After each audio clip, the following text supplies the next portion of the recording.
What's going on, everybody? Welcome to the Talking Niners podcast, part of the Blue Wire Hustle Network. I am your host, Kobe Ransom, and joining me today, as he always does, and as he might not, next week, Niner Wire Sam. Sam, what's going on, man? You got a lot going on.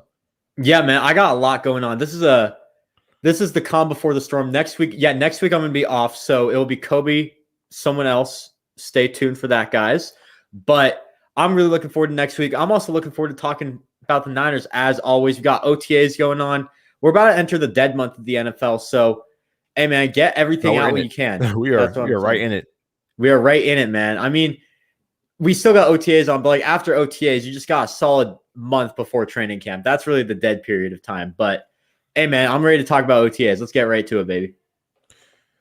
All right. So, starting off with injuries, because we all love injuries. The 49ers will be without Nathan Jerry, Jaquiski Tart, Marcel Harris, Travis Benjamin, Richie James, Brandon Ayuk, Raheem Mostert, and Maurice Hurst until training camp. They should all be ready to go for training camp. I'm sure these are all just precautionary things, just little things where it's like, you know what? It's just OTAs. There's no need for having practice now. So I'm not too concerned with this injury list unless it turns out to be more than just precautionary injuries or like holding them out. But right now I'm not too concerned. Yeah, I mean, looking at this list, Matt Mayoker said all should be ready for training camp. The only one that does concern me just a little bit, Jaquiski Tart toe. Is that the same toe that he hurt last year that kept him out forever? I mean, turf toe usually doesn't last. From what I know, I'm not a doctor, but turf toe, I think he got like week 10 or something, and we're already in June, and he still has it. If that's the case, that's definitely a bit of a concern to me. The only other one you could say is a concern, Raheem Mostert with that knee injury. He's always just been battling knee injuries for the past few years. So that's definitely something to keep an eye on. Those two are the only ones that concern me a little bit. But if all are going to be ready to go back to training camp, the 49ers did re-sign Jaquiski Tart, which means they have confidence that he'll play this season. Raheem Mostert still on this team. Even though you upgraded the running back room, that was probably because of Jeff Wilson and like other things. Maybe Mostert had a bit of an impact to that, but we'll have to see. But overall, I think I'm not too concerned. Those two injuries are two to keep an eye on, in my opinion. Yeah, I mean, it's obviously people saw the injury list and was like, "Oh my God!" Again, before we even get to training camp, you got all these injuries. Especially after what happened last season when the whole roster got decimated by injuries. But it's OTAs. I'm hoping this is just precautionary, like you said with Jaquiski Tart and his toe. It probably is the same toe, but maybe it's not so much. It's an issue. They're trying to keep him off of it until training camp when they really. And he's had a ton of injury history too, so that could be a good idea. Same with Mostert too. Those are two guys who, Mostert especially, had a ton of knee problems last year. Tart has had an injury history, not just necessarily the toe. So precautionary reasons could be a good thing. And I mean, it's OTAs. They didn't even have to show up to these from what I remember. So at the end of the day, I mean, you could be concerned. We'll have to learn a bit more about them. Maybe there'll be another presser where someone can ask them about the injuries a little bit more. Ask if it was precautionary, ask if it was not. If someone's watching this in the media, make sure to do that. Do me a big favor, man. But overall, I mean, if they're going to be back at training camp, that's all you really need to know. Nothing too concerning for the 49ers, in my opinion. All right. We have a new signing. We have brought a new tight end to the team, but it is not the tight end that Sam has been asking for. Michael Pruitt is now a 49er. I'll let you start, Sam. Sam, what do you think of that signing? Yeah, so this is a guy who we brought in, I believe, about a week ago or so. This is a guy where I've seen reports across Twitter, across social media, that the NFL teams, he has the blocking ability down. We've all seen his blocking ability. He's a pretty good blocker. And apparently there's a ton of upside with his pass catching ability, according to many NFL teams. So right now, bringing him in, they either have two plans with him. He's either going to be the tight end 3 behind Ross Dwelley, or there's going to be a 3 tight end. There's going to be 3 tight ends on this team. He's going to battle it out with Charlie Warner for that blocking tight end. Charlie Warner, I think, did a pretty good job blocking. Michael Pruitt has that more veteran experience on this team. Maybe that's what they're looking for. Or maybe they battle it out and the 49ers bring in Zach Ertz, but we're not going to go there for now. Just to keep on talk, which I actually think at this point, I think you might have seen my tweets throughout the week. Zach Ertz, I was at my highest point last week. I'm kind of at my lowest point this week with him. I don't think it's going to happen. Just looking at the NFL, looking at what the 49ers have done, they talked to Michael Pruitt. They talked to Delaney Walker as well. Delaney Walker is more of a receiving tight end. So maybe they're looking at the upside of the receiving abilities of Michael Pruitt. So overall, I think they did need another tight end on this team. It's not the one I wanted. Maybe they're just going for the upside factor here. Maybe I would guess that they have full faith in Ross Dwelley at this point, being that receiving tight end too, if he doesn't pan out, because in my opinion, I think he would work really well as a blocking tight end. If he doesn't work out, you get that upside with Michael Pruitt. So I think it works really well. The other sign you didn't mention, Jones from the Lions. We did get a receiver named Jones. We got a receiver named Jones. So there you go. Jones. Move on. But this guy's a camp body, to say the least. I mean, you gotta bring it up at least. But this guy's a camp body, so nothing more, nothing less with him. Yeah, I mean, like we said in the last episode, any receiver that gets signed from here on out is likely just a camp body. And with the injuries we mentioned earlier, it's probably just for some guys for OTAs, because they have no Ayuk. Heard Samuel wasn't there. No Travis Benjamin, no Richie James. They don't have bodies out there. Probably enough to go for drills for all 3 quarterbacks or 4 quarterbacks, however many are on the team right now. I think it's 4 because Johnson got cut. 4 quarterbacks. You have Garoppolo, Lance, Josh Rosen, and Sudfeld. Yeah. So, yeah, probably a receiver that's signed, because they don't have many receivers right now available for OTAs. So that's probably all it was. For me, Michael Pruitt, I think he likely is going to be battling with Charlie Warner as a blocking tight end. That's probably just competition for Warner, and if Warner can't, answer to the call or to the cause, then he'll get replaced by Michael Pruitt going in. They, worked out Delaney Walker, which at this stage in his career, I think it would be more so for blocking. But I think they probably didn't like where he was and decided to go with Michael Pruitt. Because Delaney Walker in his prime was a good blocking tight end as well. He's just a much better receiver in his prime than Michael Pruitt ever has been. He has practically no receiving stats. I'm not a big stats guy, stats and everything.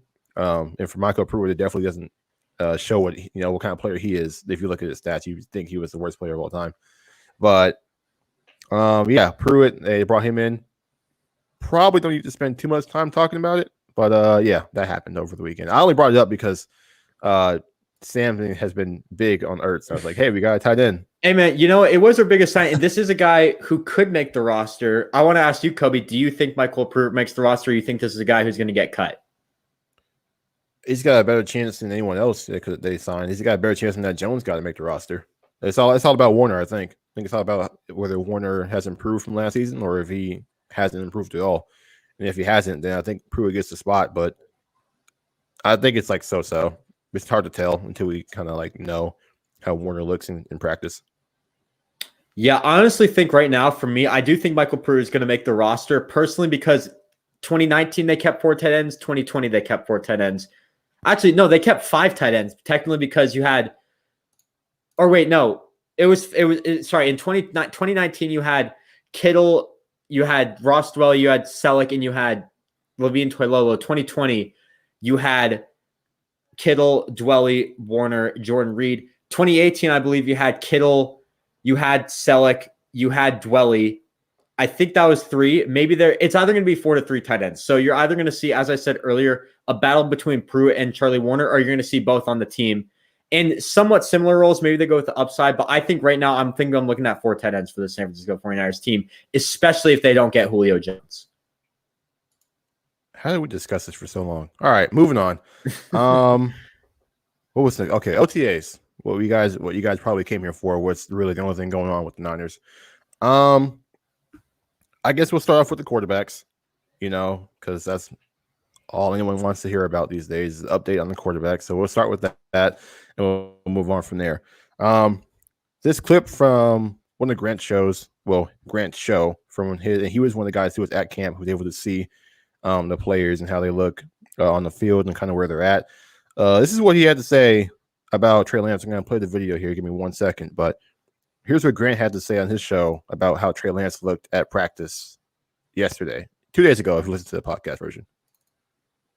In reaction plays, scrambling, rollouts. Yeah. most of the things he does, you're like, wow, that ball really traveled fast. Or, man, he really runs fast. He's good. He's very good. They made the right pick. I'm not saying he's ready to start week 1. He's 21, but today was a good day. He messed around and got a triple-double today. He was Ice Cube. Now, maybe he's weak the other days of the week. I wish I could see more than just a snapshot of OTAs. In 2 weeks, I'll be there for all 3 days of minicamp, and then I'll really see what he's like over, day after day after day. But today was good. Today was good. I was impressed. I mean, he was a little shaky at a certain point. I wasn't shaky in 11 on 11s. It's just guys were dropping passes. He was playing with the backups. Since 7 on 7s come out, 30-yard bomb, 40-yard bomb to Kittle, comes back. Dwelly over the middle, comes back. Jennings over the middle for 20. That's a nice throw, too. The one to Jennings over the middle for 20. Dwelly was a check down, like a third read check down. But to Jennings runs a dig, and Trey Lance just freaking guns it over the middle. Just explodes out of it. It looks like a Kaepernick pass. Jennings catches it. That was nice. I mean, hits him in stride, doesn't miss it high. And that's the clip. We heard a little bit more about Juwan Jennings, who apparently had a good practice the first time around the media was there. So, his stock continues to rise. We'll see if he's in the competition for that wide receiver 3 spot. But Grant, we know he's not a guy who hands out compliments to anyone. He's one of the – he doesn't just compliment people for no reason. So I think Trey Lance had to have looked probably pretty solid at practice yesterday. And apparently it was a big improvement over what we saw the first time around. Does that mean he's starting week 1? No. It's just one practice. We have no idea how Jimmy Garoppolo looked out there. And kind of where they're at and kind of what the coach prefers. I heard from other people, other articles I've read about people who were there, saying that Lance is still missing high. He's still kind of having a couple of throws that get are in kind of harm's way and get picked off. But overall, it looks like Lance is improving day by day. We know he's a fast learner. He improves quickly. So just QB competition, just a quick update on it. It's going to be all the way through. It's going to be a competition all the way through, and it'll be interesting to see who wins in the end. And the general consensus right now that I've seen with the quarterback competition so far, it's only been a few practices, but right now I've seen that Jimmy Garoppolo should be starting week 1. That's what I've seen right now. He's looked like the better quarterback. He's looked like the guy. Trey Lance, I should say Trey Lance is not yet ready to be in that role, but Trey Lance is looking good. And Trey Lance, as Grant said, he had a phenomenal practice. That's what I heard. But Jimmy Garoppolo is also doing pretty well. A bit more consistent. I think you look at on paper, the stats are showing that Garoppolo is definitely the better quarterback. And he went 10 for 10 when Lance went 6 for 10 or something like that. So overall, I think right now the consensus is that Jimmy Garoppolo is going to be the starting quarterback, but there's still a lot of offseason to go. We still got training camp. We still got preseason. We still got more OTAs. We still got that dead month where players can train, players can do whatever. Maybe a catastrophic injury happens, dare I say it. Hopefully not, but things happen. So do not just say right away that Jimmy Garoppolo is going to be the starter week 1. It could be Trey Lance. I am leaning Garoppolo at this point. And honestly, as I keep saying, be happy with whoever is the starter week 1, because they're going to put us in the best position to win the Super Bowl going forward, because I would rather have the better quarterback start week 1. And then if the better quarterback starts to regress a little bit, or the other quarterback, it becomes better, then you put that guy in. So overall, just be happy with whoever's the quarterback, in my opinion. But right now I've been seeing that Garoppolo is going to be the week 1 starter. Kobe, you get to keep your Android, man. Congrats to you at this point. It's too early to say that, man. I'm still on edge. I'm trying to jinx it for you, but I know you are. Stop this. All right. But yeah, it sounds like Lance is he's improving. What you expect. He's good. This is his first time playing, obviously, against true NFL talent. Playing in Division 2. You're not going to play against NFL players often, rarely ever, in that division. In college, but now he's playing against a bunch of NFL guys, a lot of NFL talent guys who were the best players at their schools. So probably a couple of struggles here and there, but it sounds like he's getting better overall, and that's what we like to hear when you have a rookie quarterback. It's not about now. He's not necessarily for the now. If he turns out to be the best quarterback now at the end of the camp, then cool. but he's the future. So just making sure he's progressing correctly, progressing well.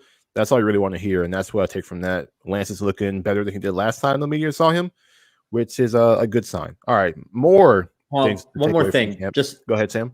One more thing about that. I just want to say, I know a lot of people are begging Lance to start week 1. They're done with Garoppolo whatsoever. Just be patient. And I know this is something that a lot of 49ers Twitter people just do not have. Patience. Patience is key here, guys. Just learn how to be patient.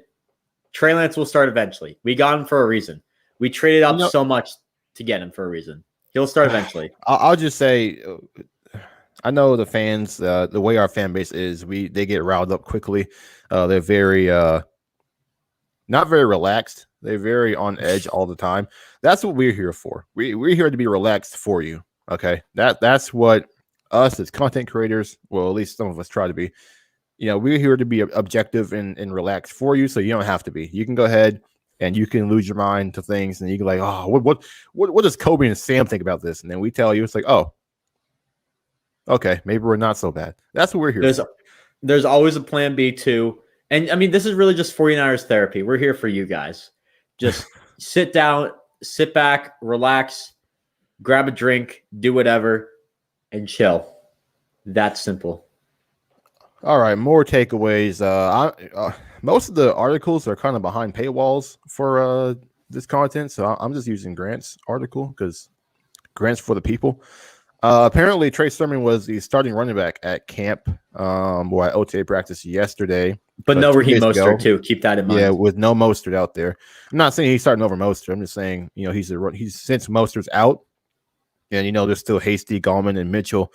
Trey Sermon is the starting running back. And in the last practice, Wayne Gallman got all of the running back 2 snaps at the first practice media was at for OTAs. I don't know why I couldn't find the words there.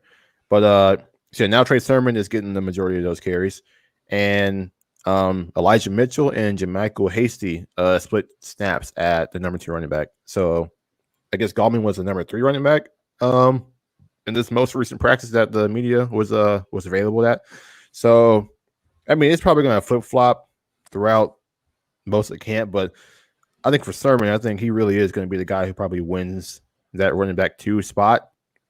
I said this last episode when we learned of the Wilson injury. He's going to be out for a month or a month and a half when the regular season starts. He's on the PUP list. He has to miss at least 6 weeks. But, yeah, Trey Sermon should most likely be running back 2, and I think he'll get a pretty solid amount of carries in regular season games should he remain healthy throughout camp. Yeah, Trey Sermon, I mean, 3rd-round pick, that's usually a guy who's going to be your RB2, will eventually be RB1. That's what I'm seeing with Trey Sermon for the 49ers. And I think it's working out really well for him. RB2, he's taking the RB1 snaps. Obviously, I think he should be taking the RB1 snaps because no Jeff Wilson, no Raheem Mostert. Who's RB1 now? Are you going to give it to Wayne Gallman? Do you want to trust Wayne Gallman? Or do you want to trust the rookie Trey Sermon in OTAs where it's OTAs? You still got a ton of time. So I think starting Wayne Gallman at the RB1 position works out really well for the 49ers at the running back. It's definitely a bit interesting. Wayne Gallman, did you say he was getting the RB3 snaps? Gallman, I assumed he was getting the 3rd running back snaps because he wasn't getting number 2. It was Mitchell and Hasty splitting time there. That is interesting. That is very interesting. I do think Wayne Gallman's a guy who has been in the RB2 role before. And the actual backfield, like a healthy backfield, he has been an RB2 guy. So that's definitely interesting that Demeco Hasty and Elijah Mitchell are getting the snaps. Maybe it's because they're rookies, or maybe they don't really see a future with Wayne Gallman on this team. Maybe he is a camp body instead of a guy who makes the roster. The Jeff Wilson injury is going to give him a much bigger shot to make the roster. So we'll have to see about that. But overall, that's definitely been interesting that he's getting the RB3 snaps. Maybe that'll change later on. I don't know. That's something to keep an eye out for the rest of OTAs, for the rest of training camp, for the rest of the offseason. Where's Wayne Gallman going to be playing in this system? Because if he's getting those low snaps, there's no chance in hell he's making this team. Yeah, I mean, it's probably going to change practice to practice. We'll see who's getting the most snaps next week on Tuesday when the media is there for their 3rd session. That's the word I'm looking for. The session. That's the word I'm looking for. All right. Yeah, so receivers. We heard more about Juwan Jennings. Apparently, he beat K'Wan Williams for a 12-yard out from the slot in 11-on-11s and caught a 15-yard pass over the middle from Lance on 7-on-7s. And Mohamed Sanu apparently led all players with 5 catches during scrimmages. We know the receivers who are not out there, Richie James, Travis Benjamin, who him missing time might make it a little bit harder for him to make the roster since he's not getting the extra work to kind of compete with these guys. But we know Jalen Hurd's not out there yet. He's supposed to be ready for training camp. So we know it's really like Sanu, Jennings, and Watkins, who we haven't heard a whole lot from as far as good things and standing out in camp yet. But right now, Sanu, Jennings, and Watkins are probably the 3 in OTAs right now who can compete or are competing for a wide receiver 3 spot. But right now, it seems like Sanu is the favorite to win it. At least that's what Grant says based on how he's looked at camp, that Sanu is probably the favorite right now. And, as far as like a veteran presence and him knowing the system from when he played with Kyle in Atlanta, certainly wouldn't be a bad thing. So yeah, the receiver competition, it's going to be really interesting to see how this plays out. I can't wait for preseason to see these guys on the field. Cause I know, I'm not going to be at training camp because I'm on the other side of the country, but I won't see them until preseason games, and I'll be locked in for those for a variety of reasons. And this podcast is one of the reasons why, because I want to see all the players and who's, as far as the camp battles and who's doing what. But yeah, right now, update on the wide receiver battle. Right now, Sanu, of the people who can participate in OTAs, is probably the best one there. Yeah, Mohamed Sanu, this is a guy who, a veteran presence, as you said, Kobe. He's had that leadership experience in the locker room, knows the system well. I think Mohamed Sanu, in my opinion, was a guy who should make this roster, and it looks like he will make this roster at this point. Again, a lot of offseason to go, so no one should get ahead of yourself saying that Mohamed Sanu is going to be the wide receiver 3. It could be Jalen Hurd. It could be Austin Watkins. It could be Jawan Jennings. And Jawan Jennings is the guy who I've heard the most about at OTA so far. I've heard that he's looked phenomenal out there.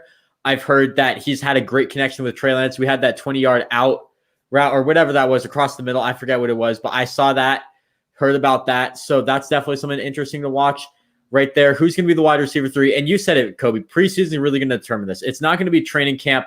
It's going to be preseason because, these wide receivers, training camp's going to have some factor, obviously. If they can't get past these cornerbacks, there's no way they're going to do it. But the other cornerbacks are the ones you have to get past through. They're going to be running a lot of rotations, and whoever gets those targets is going to get those. Is going to get the most snaps come week 1 in Detroit. So it works out really well. I think this wide receiver 3 competition is probably going to be the most fascinating thing to watch because you have so many guys out there that can compete for that spot. So we'll have to see what happens. I think right now, I know Sanu's the front runner. I think I would probably give it to him or Jalen Hurd. Maybe he can come back, do something a little bit. I heard some good things about Jalen Hurd. I mean, maybe it was just the pressers. I heard that he looked good. He was healthy. He was ready to go back. I haven't heard much about him at the OTA, at the actual practice from the media days. But overall, the competition's still wide open, in my opinion. I don't think he's practicing yet, Jalen Hurd. I think he's still rehabbing a little bit. That makes sense. I think it's saying he should be ready to go for camp. I don't think he's ready to practice right now. Gotcha. Okay, that makes sense because he's not on the injury report, which is interesting. But that makes sense because I know people were hyping him up on the pressers when OTAs first started. As I said, I didn't hear much about it. That makes a lot of sense. So Watkins, I haven't heard much about Watkins either. I heard that. Let's talk about it a little bit. So Watkins is a guy who wasn't undrafted.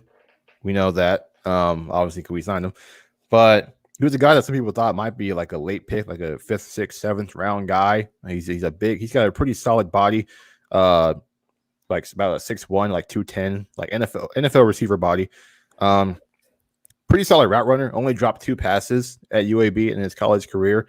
A lot of like I said, he's a guy that a lot of people felt like had a good chance to win our wide receiver 3, and we haven't heard much about him at camp. And really, when we think about Austin Watkins, we're kind of thinking, okay, he could be like the new Kendrick Bourne, the undrafted free agent with some good talent that can kind of win that job.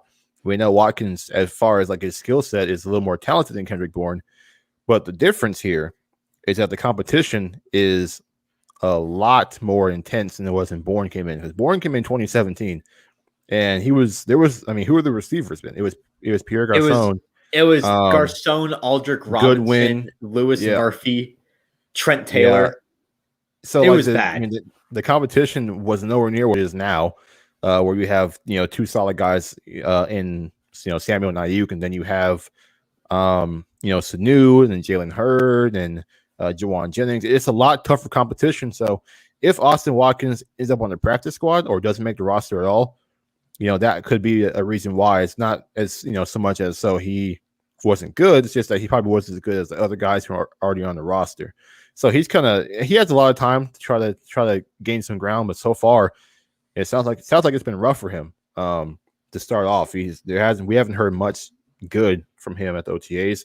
Obviously, the media's only been at 2 practices so far. Yeah, I think there's been about 5 or 6 total. So we don't know what happens at the other 4, 3 or 4 practices. But so far, it sounds like Watkins isn't making a lot of plays out there. So we'll kind of see how that goes. But I know it was probably he's a fan favorite, a guy that people want to see make the roster. But so far, it's not looking so good. And on top of that, he got burned by Deommodore Lenoir in that clip. And that's where it really got to start putting on notice, where Austin Watkins, okay, this might not be the guy we thought he could be. But again, this is a guy who I think could easily make the practice squad. This happened with Jawan Jennings last year, where Jawan Jennings, he looked good. He was pretty hyped up going into training camp, and he wasn't able to beat the other competition. Got put on the practice squad. Luckily, no one claimed him, and now he's back here. He developed well, it looks like so far. So maybe they'll do the same thing with Austin Watkins, put him on the practice squad. Maybe they cut him just fully. I don't really know. We'll have to see what happens with Austin Watkins, but he definitely needs I haven't heard too much about it, and there's a reason why, because he hasn't been looking that good. So there you go, right there. Austin Watkins, he's got to step it up if he wants to have a chance to make this roster.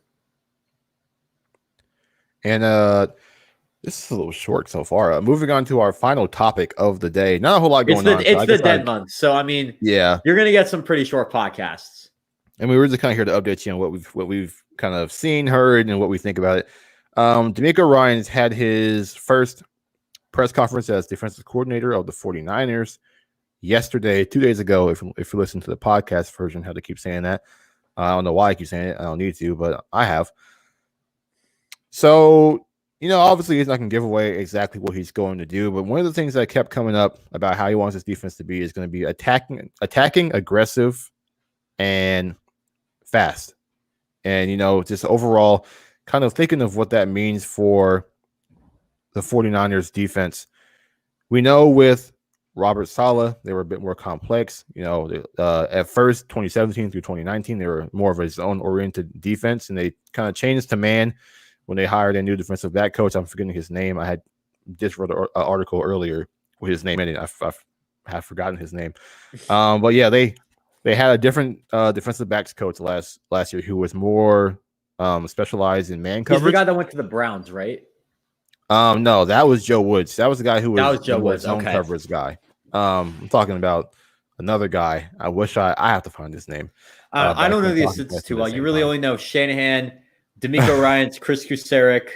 I feel like Mike LaFleur when he was there. So I don't know. We have to get. I guess we're not into it, man. We gotta help. Gotta do it for the people, man. Get more interested. That's on me too. I gotta do it so that they ain't gotta do it, and I'm over here selling a little bit. But yeah, the Niners were more of a man coverage team, too high safety look team last year, and we saw kind of some improved, not kind of, but we saw improved play from the secondary. Some of that because of the play of Jason Verrett coming back and having a spectacular season, and just kind of like the scheme changed a little bit for the 49ers defense. So, with a new look defense, with Demeco Ryans at the helm, he said, he learned a lot from Robert Saleh, but he's not going to do exactly what Saleh did. He's going to have his own little spin on the defense, and it sounds like he wants things to be simplistic from what I heard from the players and what he said. He wants them to do less thinking, more attacking. So I'm assuming it might be less stunts, maybe less complex coverages. We know we've seen Saleh, throw Bosa in the coverage or throw Armstead in the coverage occasionally. We might see less of that going forward. And then as far as coverage goes, we saw the Niners brought back Jason Verrett. We saw them draft 2 corners who kind of excel in press and man coverage in Deommodore Lenoir and Ambry Thomas. So, Mosley, we'll see if he can kind of get into that, more man coverage type of play style. We know he was pretty good as a zone corner in 2019 when the 49ers pass rush was at its best. I finally found the name. Tony Oden was our defensive backs coach last year, and he went to the Jets with Robert Saleh, and he was more of a man guy. Our current secondary coach, defensive backs coach, he's labeled on the pass defense specialist right now with the Niners, but right now it's Corey Undlin, who also was a guy who was with the Lions last year and played. Their defense played man coverage a lot. So it sounds like we're going to get to continue going with the more man coverage style on defense. And as far as like an aggressive defense, we might see more blitzes. I think Jimmy Ward at his press conference kind of hinted at it. Like, he said he was going to, that Demeco Ryans might use him in new ways. And he keeps hinting like, I wish I could like play safety like the other guys play safety, be able to do the things that other safeties do. And I think one of those things is probably blitzing and playing in the box more often. It's kind of having just a simpler assignment on defense. So we know Ward's very versatile. He has a very pivotal role in the secondary for the 49ers. He's very great around the entire secondary overall. But we'll see. We might see more blitzing. We're probably going to continue to see a lot of man with the personnel the Niners have and just guys they brought in. And Demeco Ryans also said that they're going to play through the defensive line. We're going to have them just focus on attacking. We know. I want to say that this is what Chris Kosirik says, but he says stop the run on the way to the quarterback, and that's kind of how this defensive line will probably continue to play, where they're just like just trying to just get as much push as possible, and if a running back comes in your direction, you just tackle them, and if not, Demeco Ryans said we just have the rest of the guys clean it up, whatever the defensive line can't stop. So it sounds like it would be very similar to what the 2019 defense was, but with a lot more man and probably a lot more blitzing. But it's still going to be oriented around the 49ers pass rush being the best part of the defense. That's what I got from it, from the press conference, from what the players are saying. Obviously, we don't know. He's not going to say specifics about the defense right now because they're not. I mean, probably never ever until they're on the field. But what I've took from that press conference, I think we're going to see more man coverage. Might see some more blitzing, but this defense will still only be as elite as their defensive line, I feel like. But the secondary is also improved because we saw them improve last year with their new style of play, that they will likely keep some elements of that from Robert Saleh's defense. But I kind of rambled there a little bit trying to get my thoughts together. But yeah, that's my takeaways from Demeco Ryans' opening presser, and the defensive players too, who talked after him. If they're going to blitz a lot, you know what that screams to me right there? That Jaquiski Tart, Talanoa Hufanga, Jimmy Ward are going to have monster seasons, especially Tart and Hufanga. Those are two guys Hufanga ran a lot of blitzes in college. Tart has run a lot of blitzes in the NFL level. So if those guys can get in on blitzes, that would be insane because they're good at it. So if we can do that, open that up a bit more, open the scheme up a bit more, that would be really good for them. The other thing that really stood out to me, and I mean, you kind of hit the nail on the head with everything I wanted to say, especially with the defensive back room. But the one thing I wanted to say, Kevin Givens, Demeco Ryans, the question was, I believe, like, who is the person you're most looking forward to? Without hesitation, Demeco Ryans said Kevin Givens. Kevin Givens is a guy who's had some legal issues this offseason. His future with the franchise has been in question because of those legal issues. So that tells me he should be good to go. I don't want to get too ahead of myself. It's still playing out everything. But when someone can get Kevin Givens right off immediately, Kevin Givens, I don't believe, has been at OTAs. Is that correct? Well, I mean, for him to be impressive, a guy that Demeco Ryans likes, I think he probably is there. Okay. I don't really know. I was just assuming the legal situation. You still got that going on. It's an interesting case with him. So if that clears up, then I think what happened. Sorry to cut you off, but I think what happened with that is since he's not, it might have already been handled, but because he's not like a player that people want to know about that much, it probably was like this under the radar kind of thing. But I think I'm assuming if he's at camp and people are talking, just this loosely about him, like even Kinlaw said, like Kevin Givens is a really great guy, like just like a great human. And I was thinking like, okay, well then the whole thing with the case must be solved if they're going to talk openly about, Kevin Givens. Yeah, I mean, you don't want to get too ahead of yourself. It's definitely a sketchy situation. But so Kevin Givens is there according to Niner Game podcast right there. So I mean, he's looking good. I thought he was going to look good. He looked good last year and should be good to go in 2021. From what we've heard so far, that's going to be a massive plus to our defense. Another player that everyone's talking about right now is on defense is Javon Kinlaw. And Not Again podcast said Givens is there. So yeah, I assume that they're talking about him like that. He is there. But yeah, Javon Kinlaw, apparently he got bigger in the offseason. Everyone say he's just big. Like every time. Dude, did you see that picture? The day that Trent Williams signed, did you see that picture that he posted on his Instagram story? Let me see if I can pull that up really quickly. Yeah, oh my God. That was the biggest human being I think I've ever seen. If I can. Yeah, that dude's Javon Kinlaw is huge. Everyone's been saying that. They're trying to like, hey, what are your thoughts on Kinlaw? First of all, dude's like big. That's what everyone says. But also, Demeco Ryans said just having OTAs, you can kind of help him, help with his technique, kind of getting his form and all of his, just get his hands right and then his eyes right and just get all that stuff kind of cleaned up and corrected. And then, you go into training camp, he'd be a lot more ready than he was last season because we didn't have OTAs in rookie minicamp last offseason. So some of the rookies and some of the younger players, especially at harder positions, we know defensive line, sometimes it takes players a while to kind of get going. Eric Armstead was the guy who started off slow. It seemed like a bust of a pick until 2019, 2020. It's like, okay, this guy's a pretty good impact. Even Buckner, I know he was better overall than Armstead was, but even he got off to a little bit of a slow start, going with his career. Never panned out for Solomon Thomas. We know Bosa came out, out of the gates, just elite, just from the get-go, but that's just how Bosa is. But yeah, Javon Kinlaw could be a guy who is kind of there it is right there. If you're not watching the pod, it's just him massive. That's ridiculous. I don't know. I have no clue how you get to be that big and that strong. Yeah, I mean, you gotta have some insane. That's a big guy. For that. That's a big guy, man. But yeah, it sounds like Kinlaw is on pace to have a much better season than he had his rookie year, which we kind of expect. Rookie season, you're more learning than you are kind of like performing.